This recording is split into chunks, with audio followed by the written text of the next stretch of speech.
You might think of yourself as an organized person. You believe your home is in order because everything seems to be in its place, and your routine appears to function well because you know where each thing is. But the truth is, there are habits you repeat every single day that are destroying any chance of having a truly functional, practical, and organized home. And here's the worst part. Many of those habits are things you learned thinking you were doing the right thing. I'm the facilitator, and today I'm going to show you 10 terrible organizing habits you probably do every day without even noticing, and that are preventing you from living in a simpler, lighter environment. And I'll warn you now, I'm pretty sure you'll relate to at least 4 of them, especially the last 2.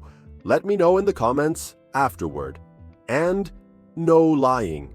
Let's jump straight into the first one, because it's probably the most common of all. Habit number 1, keeping things because you think you might need them someday. This one is almost a classic, and it's probably happening in your home right now. It's that old charger you kept just in case you might need it someday. That container without a lid, the piece of clothing that hasn't fit in years, the cables for devices you don't even own anymore. All of these items take up physical and mental space. The promise of, I might need this one day, almost never comes true. And in the meantime, you accumulate clutter. The problem isn't the object itself, it's what it represents. The difficulty of letting go. This habit creates spaces full of hidden junk stuffed into drawers, boxes, and closets, and when you really need space, it simply doesn't exist. How many things do you have stored away that you haven't used in over a year? Honestly, what are the actual chances that you'll ever need them?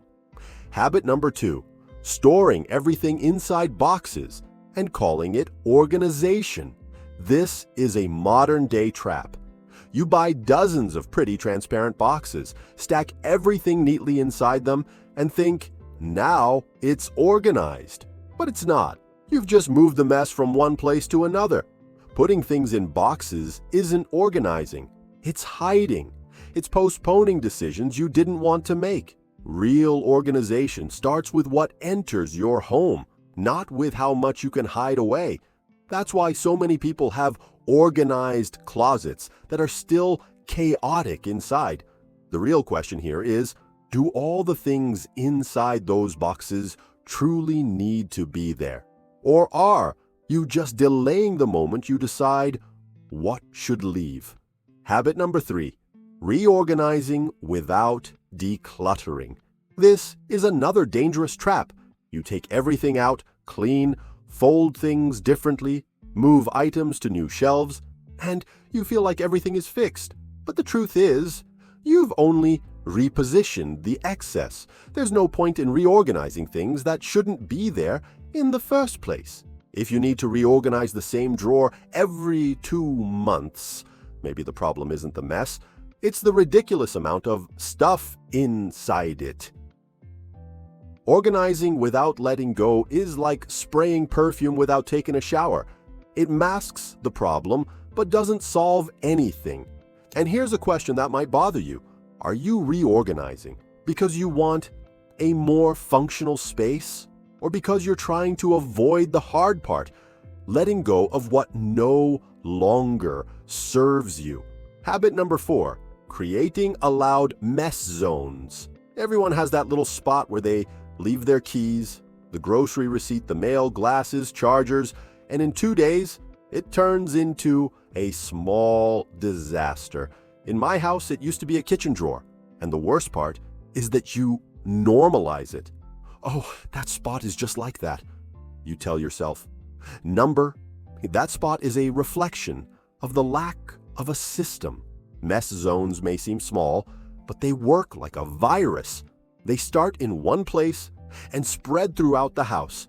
If there's a place where clutter is tolerated, it will grow. Your home doesn't need acceptable areas of chaos. It's either organized or it's not. Habit number 5, organizing by category instead of by use. I'm absolutely sure you've never realized you were doing this wrong. Storing all pens together, all cables together, all cleaning products together, it seems logical, but it often complicates your routine. Efficient organization is more about use than category. If you always use a charger near the sofa, it makes no sense to store it in a box in the office. If you always drink coffee in the kitchen, your cups need to be there, not in a display cabinet in the living room. Storing things based on real use and frequency transforms your home into a more functional, less cluttered space. The question is, are you organizing based on your actual daily life or based on an aesthetic that only works on Instagram? Habit number 6, keeping duplicate items, just in case. 2 pairs of scissors, 3 bottle openers, 5 chargers, 10 towels. You justify it by saying it's good to have extras, that you never know when you'll need them. And sure, in some cases that makes sense, but most of the time, what you're creating is accumulation disguised as precaution. Having duplicates means more things to maintain, more things to store, and more things to search through when you need them.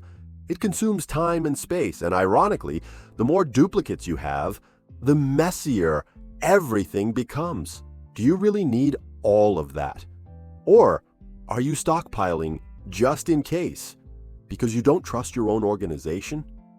Habit number 7, hiding clutter inside closets and drawers. This habit is almost universal and extremely sabotaging. Your home looks tidy, clean counters, a neat living room, but open a drawer and chaos lurks inside. The worst part is that this creates a false sense of control. You think everything is fine because you can't see the mess, but it's still there, taking up space and draining you mentally. Organization isn't about superficial aesthetics. It's about functionality. Hiding the problem behind closed doors won't solve it. If the inside is messy, your home is not organized, no matter how beautiful it looks on the outside. Habit number 8, keeping things out of emotional attachment. This is probably the hardest one to face. It's not about utility or necessity. It's about memory. You hold on to souvenirs from trips you barely remember, clothes from loved ones who are no longer here, gifts you've never used, and all of it becomes a burden. Each emotionally charged object takes up physical and mental space. And when your home starts filling up with these things, what was once special becomes a pile of the past that holds you back. It's not about throwing memories away. It's about understanding that they live within you, not in objects. How many things in your home are there simply because you feel guilty about letting them go? Habit number 9, postponing decisions about discarding. You look at something and think, I'll deal with that later. And later never comes. This happens with papers, clothes, utensils, mementos. The truth is, postponing a decision is deciding to keep something. Every time you leave something to deal with later, you're choosing to live with that weight for longer. And the more you postpone, the bigger the mess becomes, until it paralyzes you. Organization isn't a one-time event. It's a series of small decisions made consistently. If you want a lighter home, you need to start now, not when you have time. Habit number 10, confusing cleaning with organizing. This is one of the most common mistakes, and one that keeps people stuck in the eternal cycle of chaos. You spend hours cleaning, scrubbing, vacuuming, and in the end, it feels like nothing has changed. Do you know why? Because cleaning and organizing are two completely different things. Cleaning removes dirt, organizing removes excess. A clean home can still be chaotic if it's full of useless stuff, if the drawers are crammed, and if you're still stuck in the wrong habits. There's no point in making everything shine if what's inside is still unnecessary. Real transformation happens when you combine cleaning with the conscious decision to live with less. These are 10 habits that sabotage the organization of your home every single day. And you might not have even realized you were repeating them. And the most important thing, none of them have anything to do with time or money. They have everything to do with choices. Daily choices you make without thinking. Choices that shape the environment you live in. When you begin to eliminate these behaviors, your home changes. And so does the feeling of lightness. Now tell me, which of these habits did you realize you do every day? Which one bothered you the most? Was I right when I said you were doing at least 4 of them?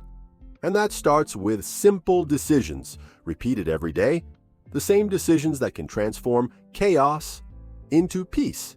I hope this video has helped you in some way. A big hug, and see you next time.